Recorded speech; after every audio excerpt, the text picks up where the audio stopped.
So I'm going to tell another story about traveling. Not about Europe this time. It's about a place called Vanuatu. Yeah? Okay. That's great. The premise of this story is that no one knows where Vanuatu is. Unless maybe you're a fan of season 9 of Survivor. Yeah? Or if you're really into like Googling kind of strange things like cargo cults, where people worship like airplanes and Prince Philip and things like that. Pretty much only like stoners and anthropologists know where Vanuatu is.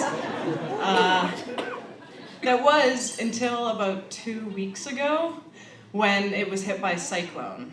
And it wasn't just like any cyclone, it was Cyclone Pam, but it's been described as the worst cyclone ever in recorded history.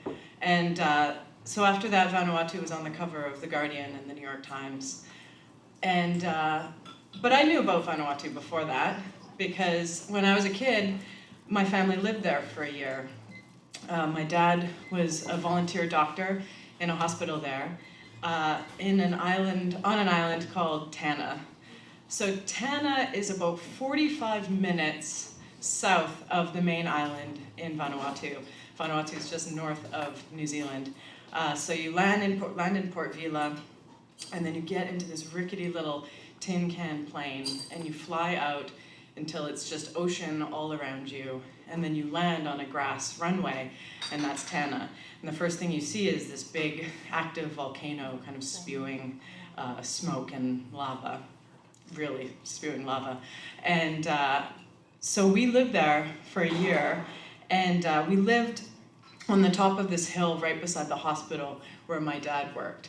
And the island has about 25,000 people on it, and there's no electricity and no running water, just like water tanks and the occasional generator. And the people there live in villages, really small villages. And my dad worked at this one hospital where there's been a project of Canadian doctors going there to help train staff in kind of basic procedures, but also do things like deliver babies and help people who would otherwise die on the plane ride to the main island.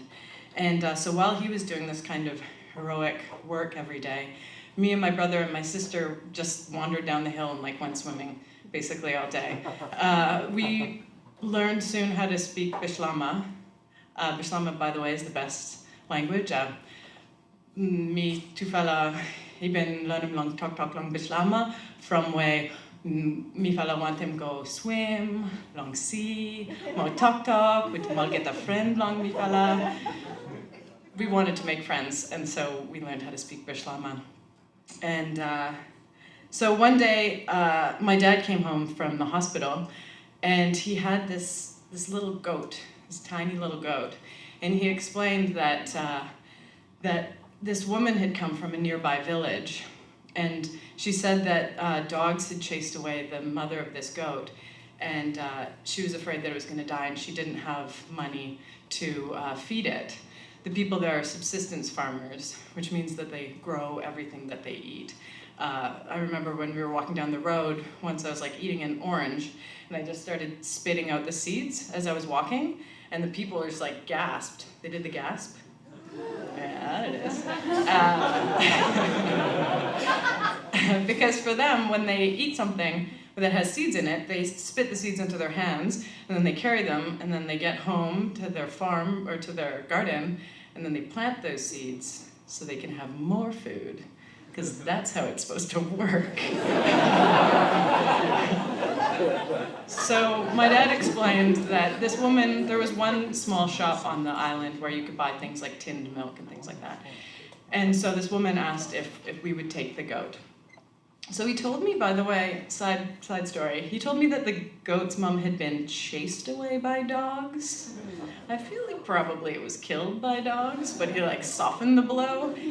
He also, around the same time, told me that our childhood dog went and lived on a farm. And I believed that until like 3 years ago. So anyways, we had this goat, and I was the youngest of the three and the most kind of sentimental. And so it fell to me to take care of the goat. And we called it Ollie, after Oliver Twist, because it was an orphan. And we put milk into a little bottle, and he would come to my window at night and bay outside my window. And I would go outside, and I remember sitting on the steps, kind of under the stars, like feeding this little goat. And we did this until we left. By the time we left, it was kind of old enough, and we gave it back to the woman who it belonged to. And my family went back to Vanuatu a few times over the years. And one time my dad came back and he had a photo, and it was Ollie. And he was a she, first of all. She was this like giant like mama goat with this whole like herd of little baby goats around her. And my dad said that the woman really wanted for my dad to take a photo of this goat because she knew like how important the goat was to me, that I had raised it. And maybe also she wanted me to see that they hadn't eaten it, which like they probably would have done, but you know, they knew it was important to me. But so like 2 weeks ago, Tana was on CNN News, and the reporter walked through the hospital that my dad and all these doctors spent 25 years building and helping to raise money for equipment and things like that. And it's destroyed. I mean, the roof fell in, and the incubator is just smashed on the ground. And it turned out that Tana was in the line of the cyclone. It was hit the hardest, you know, of all the islands and all of the South Pacific. And the people there know how to survive storms. They bury their food underground, and they go to caves, and they wait it out. But you know, we all know that these storms are different. That climate change means bigger storms, and for us that means like warmer long johns. But for them that means everything is destroyed. And I remember when I was young, when we were there, I would always hear this word CEDA. It was like a CEDA project. There was CEDA. Oh, it was a woman from CEDA. And that was the Canadian International Development Agency. And they were always doing these projects in Vanuatu. And if that doesn't ring a bell, it's because it doesn't exist anymore.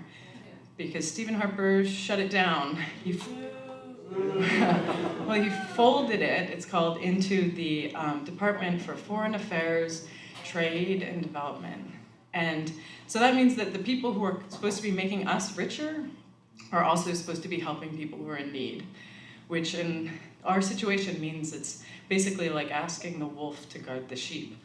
Because the thing about Vanuatu is that there's nothing in it for us to help them. They don't have any mining, they don't have any resources that we can go and exploit in exchange for some kind of small few dollars in development. And I know there are bad things going on. There's sad things going on all over the place. There's sad things going on here. And so, you know, why should we give a shit about Vanuatu? I don't know. I mean, why should we help? I think we should help because we can, and because they need it. And, you know, there are projects right now. There's a Kickstarter to raise money to rebuild the hospital, and that's a start. But it's going to take a lot more. And so I guess the point of this story is that more people know about Vanuatu now. I just kind of wish it was for a better reason. Thank you.